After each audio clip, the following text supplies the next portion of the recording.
Eu faço parte do GPEM, que é um grupo de estudos e pesquisas em educação moral. E eu confesso que, ouvindo vocês falando dessa área, né, professora, de reputação, meu Deus, onde eu vim parar?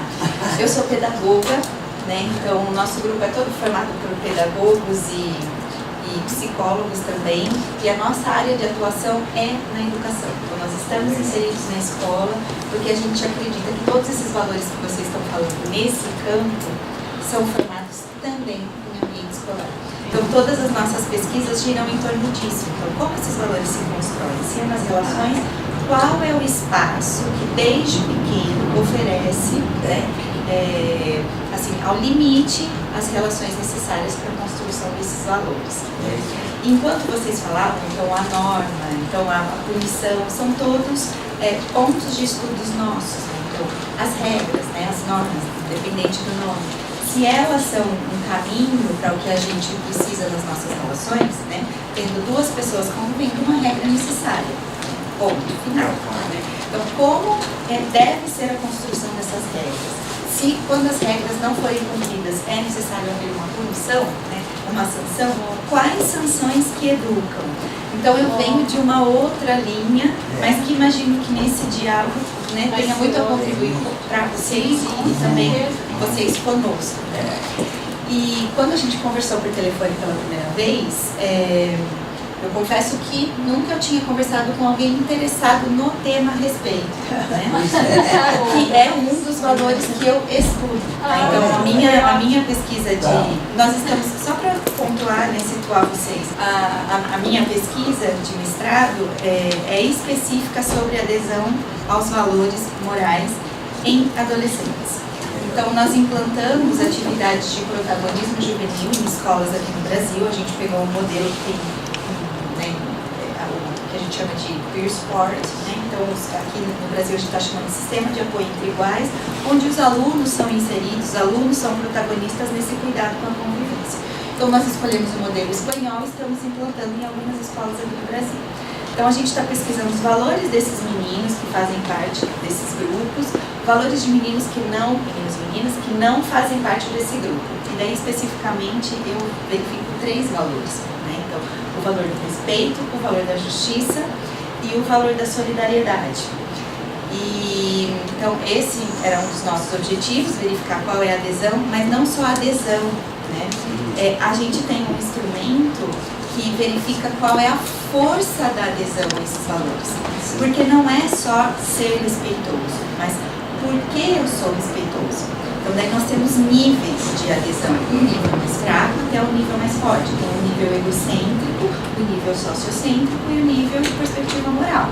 Então egocêntrico eu vou aderir com uma justificativa que estou me preocupando apenas comigo.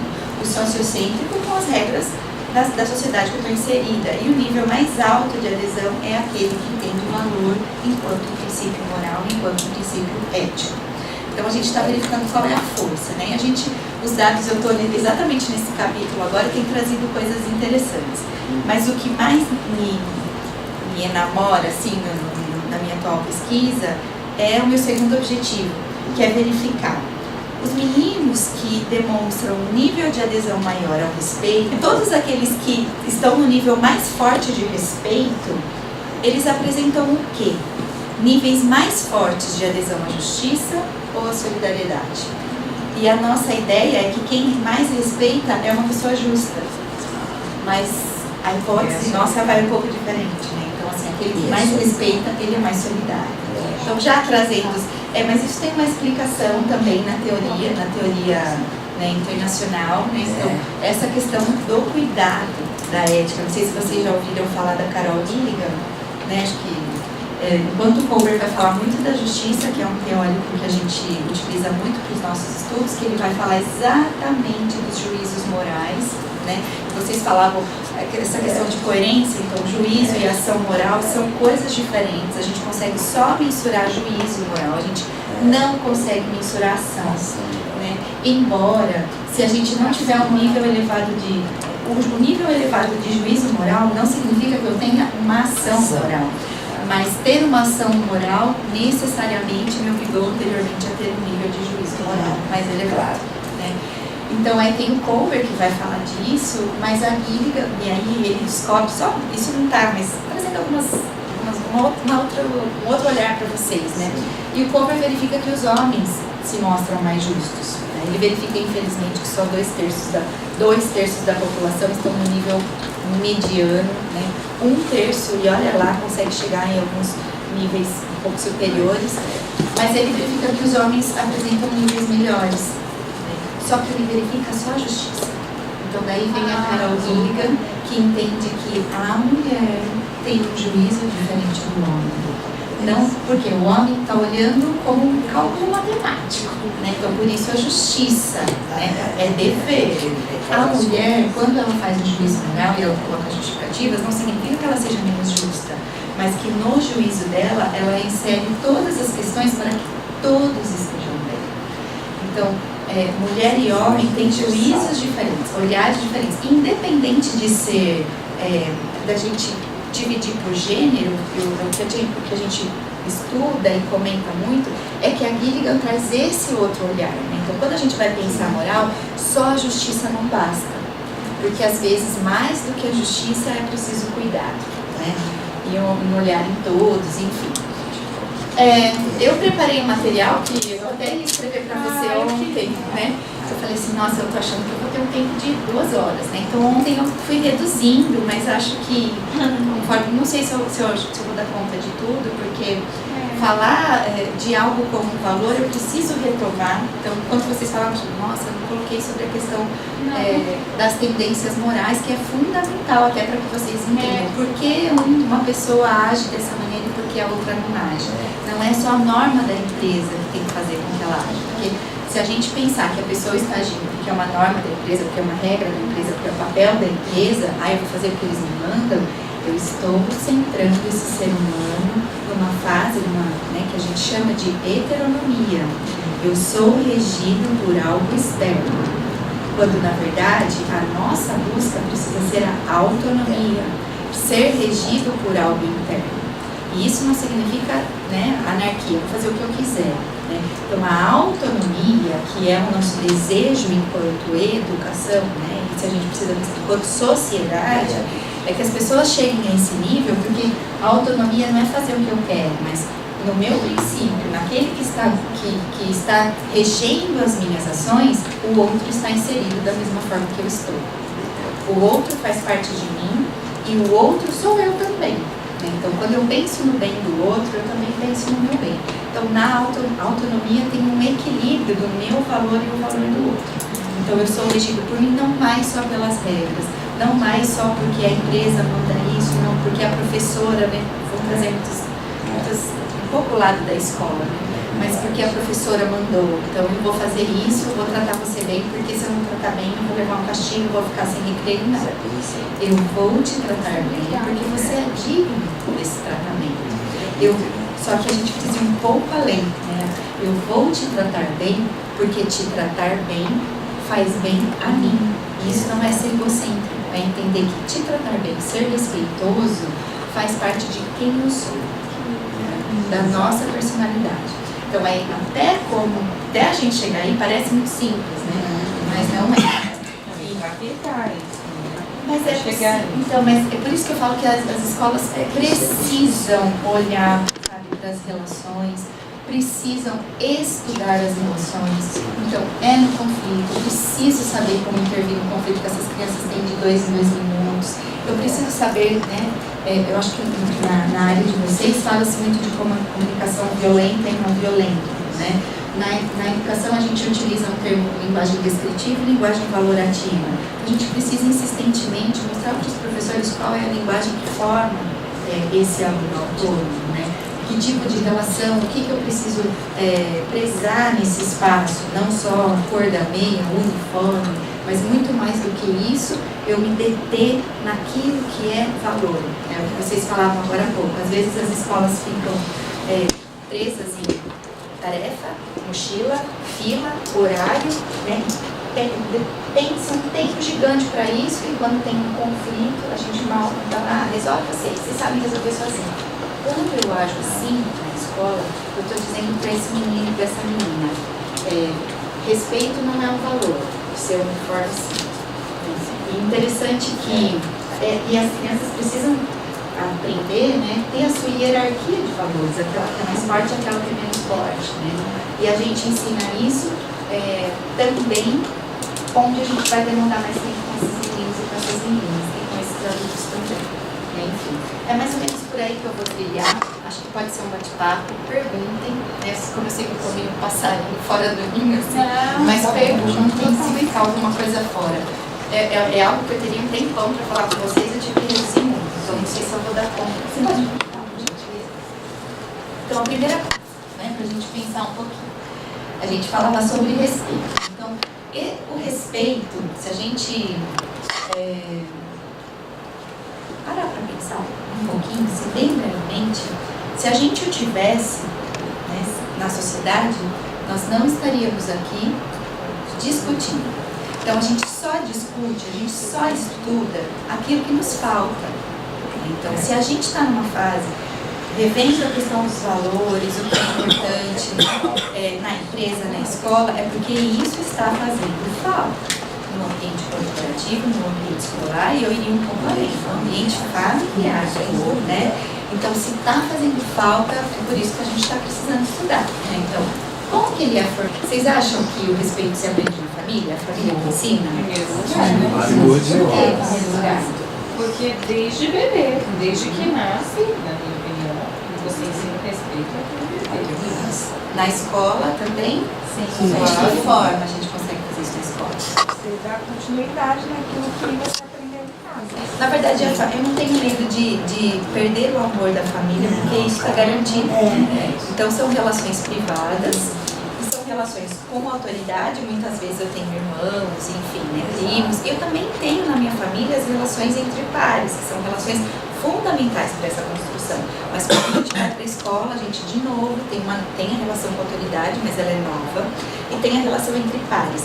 Mas a relação entre pares na escola, ela é completamente diferente daquela que tem em casa, né? Então, esses são espaços, sim, mas tem um termo que a gente vai retomar daqui a pouquinho, né? Cobrança de regras, vocês acham que aprende o respeito através da cobrança de regras? Depende da forma que você vai cobrar essas regras. Entendeu? Se você for muito rígido, nada que você impõe dá certo. Nada que você já vai ficar impõe vai dar certo. Eu acho Você tem que que usar a cobrança com o amor. Entendeu? Esses dias eu conversava com um amigo e ele tem uma menina de 3 anos e ele, né, postou um vídeo sobre uma educação militar. E ele falando que dava certo a educação militar. Então, se você quiser, eu estou disposto. Ele queria uma ajuda para fazer uma reflexão sobre isso, que a gente pode conversar, né? Eu falei, o que você deseja para sua menina? Ah, isso. Ah, interessante, eu desejo as mesmas coisas, né? Só que nem sempre os caminhos que a gente escolhe levam para o que a gente quer, né? Então, se a gente parar para pensar uma educação militar, né? Então, não há espaço para crítica, não há espaço para construção. Então, nela sim, né? Eu sei que eu estou falando militar, a gente está pensando em posições políticas. Tira a posição política disso, não é isso que eu estou dizendo. E quando a gente pensa em educação militar, são sim professores autoritários, né? Eu mando, vocês ouvem, você obedece ponto final. Então, por quê? Porque há uma ideia de que o respeito e qualquer outro valor é ensinado. Né? Ele não é ensinado. Mesmo na família, se a gente parar para pensar, ela é fundamental? Mas a família não ensina. Algumas coisas, sim. Algumas atitudes relacionadas aos valores, sim. É conhecimento social e eu preciso ensinar. Então, por exemplo, fala bom dia, diga obrigado. Isso é ensinado, a criança não nasce sabendo isso. Mas se eu desejo o respeito, a justiça, a tolerância como um valor, ele precisa ser construído. Ele precisa fazer parte da personalidade dessa criança, né? Então, no momento, mas a criança dá conta disso dentro da fase que ela está, das estruturas cognitivas que ela dispõe, ela já pode sim viver, né? Então, mas e aí como que eu faço para que isso chegue? Todo mundo relata, chega na adolescência, muda, dava pro vinho, a gente não sabe mais o que fazer. Aborrecente. Exatamente. Então, o que a gente vai fazer para que esse adolescente continue tendo esse valor que ele tinha até então e esse valor continue fazendo sentido para ele. Então, se a gente pegar toda a teoria kantiana, faz sentido, porque o Piaget vai falar assim também desse dever, mas esse eu me imponho esse dever, né? Mas se a gente passear por diversos outros autores, aí a gente vai para Aristóteles, você vai falar faz também a questão enfim, de arbítrio, né? isso. E aí, assim, a gente vai chegar na universidade e falar, que bom que eu coloquei esse, né? A gente vai discutir as dimensões que fazem parte dessa construção. Então, os valores não se ensinam em livros, como a gente vê, né? Então, livros de autoajuda não vai ensinar ninguém a ser respeitoso, livros de autoajuda não vai ensinar ninguém a ser tolerante, né? Filmes, historinhas para criança, moral da história. A construção de valor se dá nas relações. E se acontece nas relações, ela é contínua, ela é diária e ela precisa ser insistente. Então, o nosso pressuposto, né, assim, o que nos move nas nossas pesquisas é que se a gente deseja construir um valor com determinada pessoa, esse valor precisa estar inserido na escola, no trabalho, né, como você dizia. Se a educação para nós, então, eu preciso viver isso. Mas eu preciso viver isso não só porque é uma ordem que me foi dada, mas eu preciso entender o que está por trás. Não só pensar, então, cara, eu vou burlar e quando chega na câmera eu diminuo, tá? Então eu estou sempre regido por algo que está fora. Quando eu entendo o que está por trás, eu estou sendo regido pelo valor que me é importante. Neste caso, a segurança minha e a segurança alheia, tá bom? Pode passar um pouquinho. Então, para a gente entender que os sentimentos morais e essas obrigações morais, tudo aquilo que eu me movo a fazer, ela se dá nas relações. Não tem outro jeito. E algumas pessoas acham, né, que o respeito vem da regra. Então, eu coloco uma norma, ensino essa criança a respeitar e não é assim. Na verdade, é exatamente o contrário. A regra vem do respeito. Né? Então, a criança, quando ela é pequena, só para a gente entender a gênese, até onde vocês estão chegando. Então, quando a criança é pequena, ela está numa fase que a gente denomina heterônoma. Então, tudo está fora, a lei está fora, a autoridade que me é significativa é dona do saber. Então, se você é mãe, se você é professora, você fala, põe no tênis, claro que eles, por questões pessoais, né, eles, eu quero, mas eles obedecem a regra, não pela regra, mas por quem impôs a regra. Né? Então, isso é comum, isso é normal em crianças. O que acontece é que a gente vê, né, isso se estendendo para a vida adulta. Eu vou te obedecer porque foi tal pessoa, foi meu chefe que mandou, foi meu marido que falou que eu não posso ter cabelo curto, meu marido gosta de cabelo comprido, então eu vou deixar cabelo comprido por ele, enfim. Então a gente vê essas tendências heterônomas que são comuns para crianças pequenas ainda em adultos. Então a gente brinca que essa fase da heteronomia, né, que tem um peso muito diferente entre o meu valor e o valor do outro, é uma fase de crianças de 3 anos, 13, 33, 43, 53, né? Porque não são fases que se dão com a idade, mas são tendências. Eu estou pronta para ir para a próxima fase, mas nem sempre eu estou. Né? Então, o respeito surge, ele começa das relações que as pessoas estabelecem.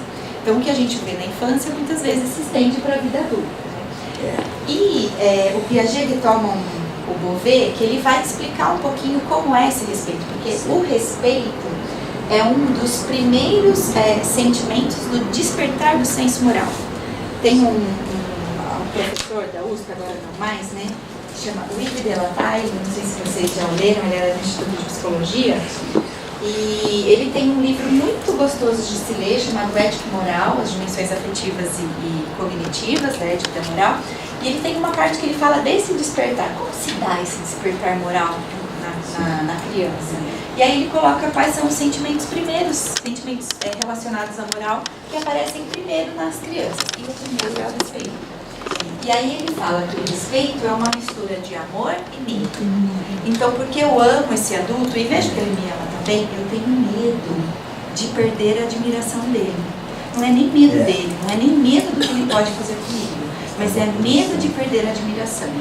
Então, esse respeito, ele é típico também desse início. Depois ele precisa, e aí é um respeito tipicamente unilateral, de uma pessoa para a outra, né? Então, do menor para o maior. Ele precisa, com o tempo, evoluir para algo que a gente chama de respeito mútuo, né? que aí é o respeito que vem das duas pessoas. Não porque eu sou autoridade, eu tenho o direito de desrespeitar alguém que seja menor que eu. Né? Então ele fala que o respeito é essa junção de amor e temor. Né? E eu me lembro, bons anos atrás, na minha primeira turma eu tinha um aluno que, vou contar alguns casos, tá? Um aluno que tinha 4 anos e ele cuspia, chutava, batia. E eu lembro que eu tinha acabado de sair da graduação e eu ia para minha coordenadora chorando. Eu sei o que eu faço. E eu lembro que ela retomou esse ponto. Você precisa conseguir dele o respeito. Você precisa que ele goste de você, que ele queira estar com você, que ele te ame. Da mesma forma que você também o ama, você também gosta dele. Ele precisa sentir isso. Por quê? Porque daí, assim, nessa fase que ele estava de 3 para 4 anos, ele vai ter medo de decair aos seus olhos. E eu lembro até as meninas, imagino que agora ele já esteja na faculdade, e foi assim que a gente conseguiu, né? Eu falei, gente, funciona, é isso mesmo que acontece, né? Não são só teorias que ficam no livro, é o que a gente vê no dia a dia, né? E aí, pode passar pra frente. Então a gente tem, se a gente olhar o respeito, aqui eu coloco o respeito enquanto um sentimento moral. Depois eu vou falar dele um pouco enquanto valor.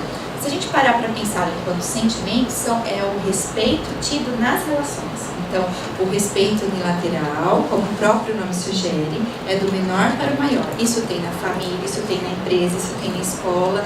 Mas o ideal, e esse respeito unilateral, ele é um respeito baseado em relações de coação. Tem sempre alguém colocando um poder sobre o outro. Quando, na verdade, a gente precisa caminhar para o respeito mútuo. Se, então, aqui é uma relação de coação, especificamente coação adulta, né, no campo da educação, aqui é um respeito baseado em relações de cooperação. E cooperação, para Piaget, não é no sentido de ajuda, colaboração, não é isso. Para Piaget, cooperação é quando a gente consegue trabalhar juntos. O operar com, né? Por isso que é cooperação. E o operar com ele é o pensar, né? Então é pensar com. Então eu falo, você fala, eu te entendo, você me entende. Então a ideia de cooperação, ela é muito mais cognitiva do que social para Piaget. E aí a gente olha para o respeito, enquanto valor, né? E a gente fala, mas o que é valor? De novo eu volto para ele, e Piaget fala que valor é o investimento que eu tenho nas minhas ações. O valor é a energia que me move. Então, qual é o valor? Se eu estou falando, se eu estou com um problema com alguém, estou conversando dessa maneira, qual é o valor que me move? Então é o valor do respeito, por isso eu não vou chegar gritando, por isso eu não vou chegar agredindo. Então a gente precisa entender o respeito enquanto valor, sendo um valor, um investimento afetivo que move as nossas ações. E daí a gente tem alguns pontos para a gente pensar, né? Então, sendo ele um valor, o que seria o respeito? Então, eu vou começar aqui de baixo. Tem uma autora chamada Cortina, que ela fala do respeito, mas ela o difere da tolerância, né? Então tem muitas pessoas que acham que respeito e tolerância é a mesma coisa, né? Principalmente numa sociedade tão diversificada que a gente tem, é a mesma coisa. E ela traz um dado que eu acho que traz uma reflexão também interessante pra gente, porque ela diz que a tolerância é o deixar fazer. Então eu tolero o que você está pensando, o que você deseja fazer, por algumas situações que não são tão morais. Então eu tolero você porque eu não quero me dispor, porque eu me sinto impotente diante disso, porque eu estou desinteressada ou porque eu não sei o que fazer. Então coloca esses 3 pontos, que a gente pode deixar fazer, deixar pensar, tolerar alguém por desinteresse, por impotência ou por não saber realmente o que fazer. Quando, na verdade, a tolerância é pouco, né? Então, a gente precisa ir para o respeito, que ela denomina respeito ativo, que é eu me colocar no seu lugar. Então, é um processo de descentração, que lá em Piaget, de novo, né, é um processo que envolve uma questão cognitiva, né? Então, eu preciso sair do meu ponto de vista e ir para o seu sem perder o meu, da mesma forma que eu preciso entender o meu sem perder o seu. Então, eu preciso me descentrar, esse respeito ativo para Cortina. Me colocar no seu lugar.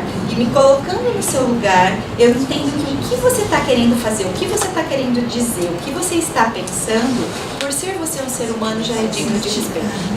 Porque eu estou no seu lugar, né? Então eu consigo entender o seu ponto de vista, logo eu me sinto obrigada a respeitá-lo. Porque você tem um ponto de vista. Então, voltando para essa nossa fase de campanha eleitoral, se a gente tivesse conseguido chegar a isso, talvez muitas brigas familiares do trabalho, né, não teriam acontecido. Porque a gente tem um amigo no grupo que ele é especialista em comunicação não violenta. E eu lembro da gente fazendo uma dinâmica, e era uma dinâmica de casos complicados. Olha, ele é pró-Bolsonaro e eu sou pró-Haddad. Né? O que a gente tem de igual? E aí os adolescentes, nada. Não, a gente tem alguma coisa igual. Que governaram o país. E aí um adolescente disse, você tem um posicionamento político. Os dois querem o poder. Nós queremos o poder e governar o país. Na verdade, ele disse assim, ele votando no Haddad e eu votando no Bolsonaro, significa que ele quer um país melhor e que eu quero um país melhor. Ponto final. A gente só pensa que os caminhos são diferentes. Mas quando eu consigo entender que ele deseja algo tão bom quanto eu já me sinto obrigada a respeitá-lo. Porque ele não é burro, porque ele não é menor, porque ele não é menos inteligente, por pensar diferente. Mas Então, tem uma coisa que aconteceu nessa eleição. Eu fui uma das que trabalhei para o Bolsonaro no WhatsApp, declaradamente, o dia todo. Você foi caixadora? Também fui caixadora. Sem ganhar nada. Veja, eu tenho um histórico acadêmico. Esse histórico acadêmico, obviamente, me leva a conhecer todo o pensamento e toda a visão de esquerda. Quando eu vejo uma ex-senadora da República dizer que eu sou uma senhorinha idiota que está trabalhando no WhatsApp de submundo. Você já imaginou como eu me senti desrespeitada? Você é capaz de imaginar? que a gente viu Aí eu me muito isso. manifestei, filha. Até então eu não tinha me manifestado publicamente. Eu escrevi acerca da senhorinha do submundo do WhatsApp. Você vê como isso aí tem a ver com a questão da tolerância e do respeito. Na verdade, Vamos continuar, porque aí a gente deixa completar. Não, é muito. Ah, então desculpa, acho que eu Não, trouxe. tudo bem. Mas só pra gente pensar o quanto isso está inserido no que a gente está vivendo agora, se a gente reunir entre o ponto de vista do outro, o respeito está sendo experimentado. E daí então a gente pode entender o respeito enquanto valor do outro. Eu entendo você como um ser humano digno de respeito, ponto, não valor. Ou eu posso então respeitá-la por ter uma admiração a você. Então, se eu não entendo você enquanto digno de respeito, logo haverá o desrespeito, né? Ou então até o desprezo. E se eu não admiro você, então eu também posso te desrespeitar. Não. Né? Então vamos lá. Vou tentar passar mais rapidinho, tá? Mas se a gente está falando que o respeito precisa ser construído, o que está envolvido nisso? Agora eu vou passar um pouco mais rápido. Então a dimensão cognitiva e a dimensão afetiva. Que eu preciso saber, mas eu preciso querer. Só saber respeitar, saber o que é o respeito, não dá conta de que eu haja respeitosamente. Eu preciso querer respeitar alguém. Eu preciso querer respeitar o posicionamento, enfim, o pensamento, a opção da outra pessoa. Porque quando eu falo em querer, eu estou trazendo para a minha personalidade, porque isso faz sentido para mim. Acho que na próxima vai dar para explicar melhor. Então aqui, nossa, eu tenho mais 5 minutos só. Tá, ok, vou tentar ser bem breve. Então aqui a gente fala, eu coloquei enquanto um dever moral, mas eu preciso trazer um pouco da questão ética, né? Então, a moral responderia à questão: que vida eu devo viver? Então, o que eu sou obrigada? Que dever eu tenho? Mas a gente precisa dar um passo além, daí a gente vai para as paixões e a gente olha enquanto ética, que a ética responde o que me faz feliz, né? Que vida eu quero ter? Então, se aqui vai falar de dever, vai precisar da inteligência, vai precisar da coerência e vai precisar do pense, estruturas cognitivas. E se é dever para o outro. Mas quando eu vou para a ética, para o que realmente me faz feliz, o que faz sentido em mim, eu vou para o querer. A afetividade, de novo, é a ação que me move. Então, é a energia, aí eu preciso sentir. Eu preciso pensar nos sentimentos, em mim e no outro. E se é querer com o outro. Não é mais só o dever para o outro. Né? Por isso. Tá? Então esse é do livro, a ideia do livro do Yves, tá? Que ele traz. Qual autor que você falou? Desculpa. Yves de Latille. Ele tem bastante coisa nessa linha, né? Ele era do Instituto.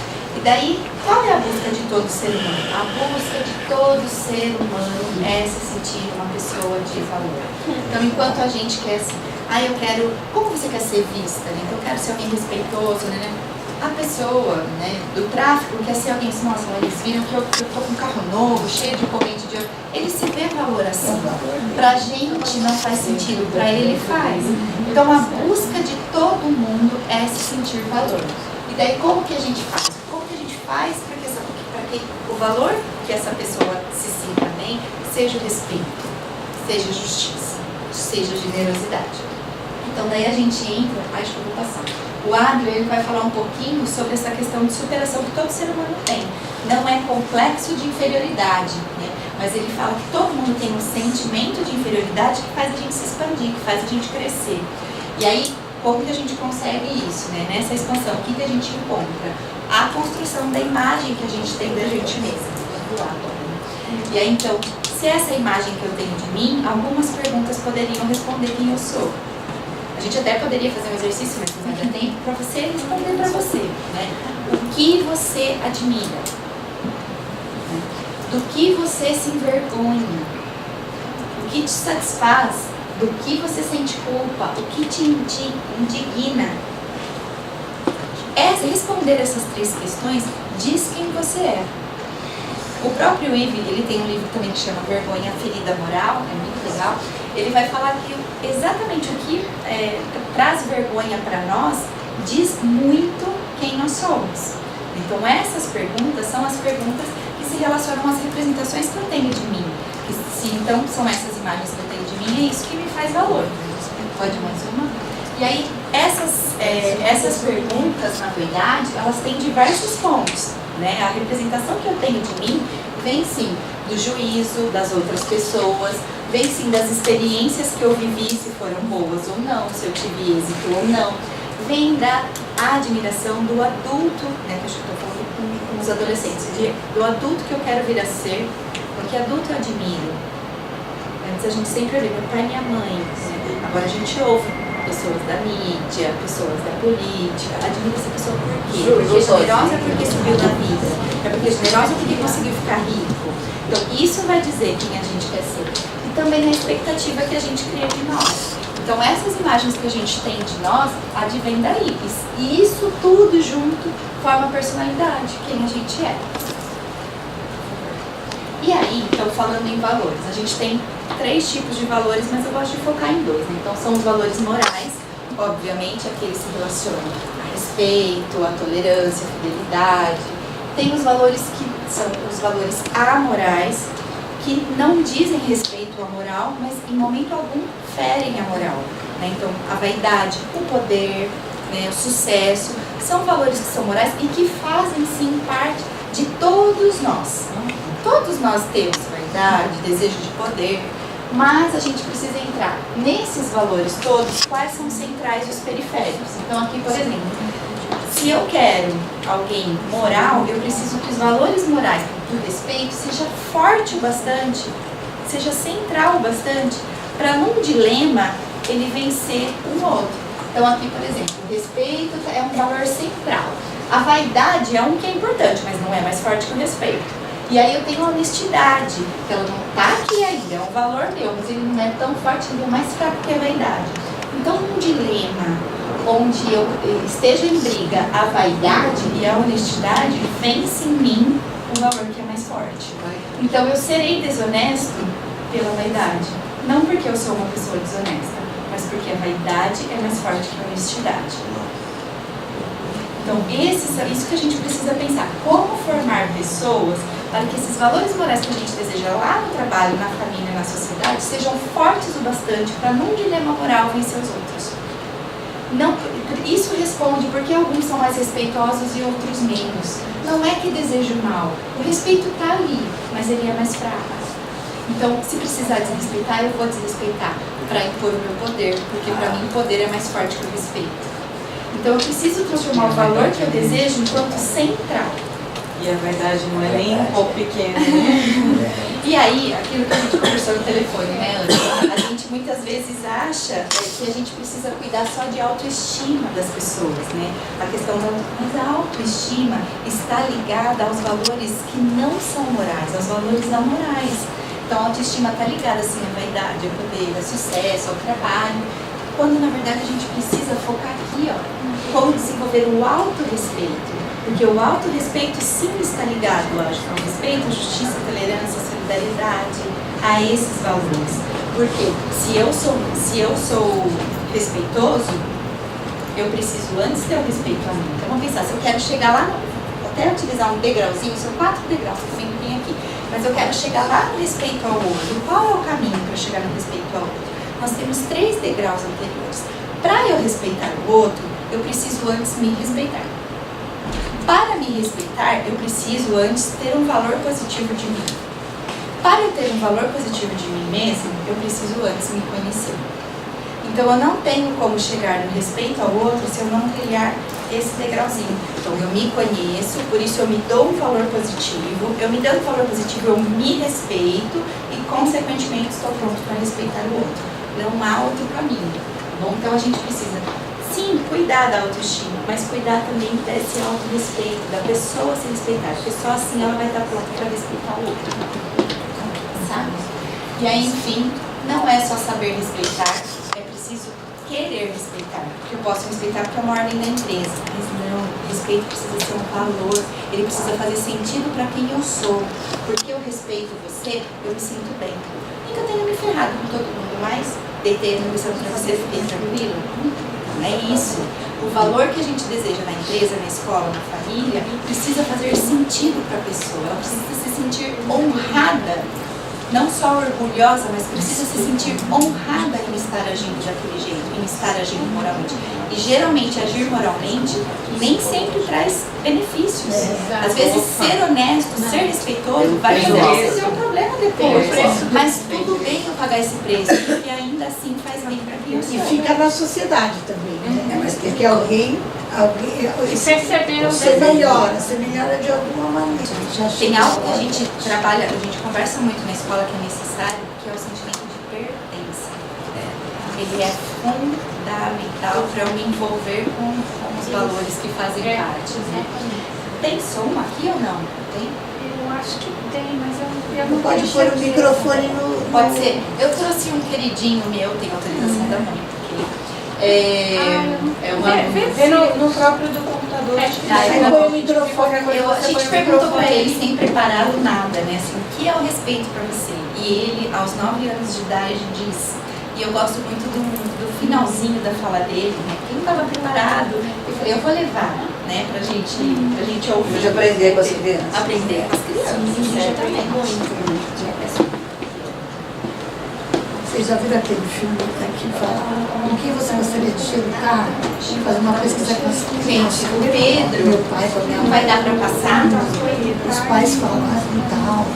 Sim, eu O vi. que você gostaria de fazer uma refeição? Eu já vi. Jantar, os adultos falam artistas. Tal. Ele, eu queria ficar com meu pai e com minha mãe.